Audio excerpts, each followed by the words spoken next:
আকসার ইমামকে 7 দিনের নিষেধাজ্ঞা দিল ইসরায়েল। খুতবায় গাজায় ইসরায়েলি বাহিনীর গণহত্যার সমালোচনা ও তীব্র নিন্দা জানানোর অভিযোগে ইসলাম ধর্মের তৃতীয় গুরুত্বপূর্ণ মসজিদ আল আকসার ইমাম শেখ মোহাম্মদ সেলিমকে 7 দিনের নিষেধাজ্ঞা দিয়েছে ইসরায়েল। এই 7 দিন তিনি আল আকসা চত্বরে প্রবেশ করতে পারবেন না।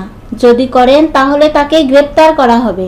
সূত্রের বরাত দিয়ে তুরস্কের বার্তা সংস্থা আনাদুলু এজেন্সি জানিয়েছেন, গতকাল শুক্রবার জুমার নামাজের খুতবা দেওয়ার সময় গাজা উপত্যকায় ইসরায়েলি বাহিনীর নির্মম সামরিক অভিযান অব্যাহত গোলাবর্ষণের নিন্দা জানান শেখ মোহাম্মদ সেলিম। পাশাপাশি অভিযান বন্ধের জন্য ইসরায়েলকে আহ্বানও জানান।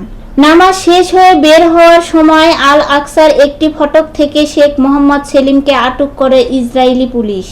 তারপর তাকে পূর্ব জেরুজালেমের একটি থানায় নিয়ে জিজ্ঞাসাবাদ করার পর ছেড়ে দেওয়া হয় এবং সেই সঙ্গে দেওয়া হয় 7 দিনের নিষেধাজ্ঞা।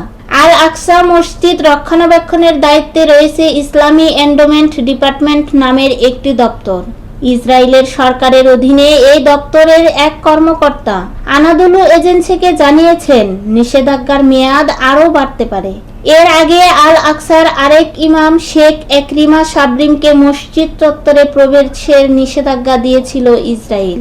একরিমা সাবরির অপরাধ, তিনি আল আকসার নিয়ন্ত্রণ ফিলিস্তিনের পশ্চিম তীরে ক্ষমতাসীন ফাতাহ সরকারের হাতে ন্যস্ত করার পক্ষে জনমত গঠন করা শুরু করেছিলেন।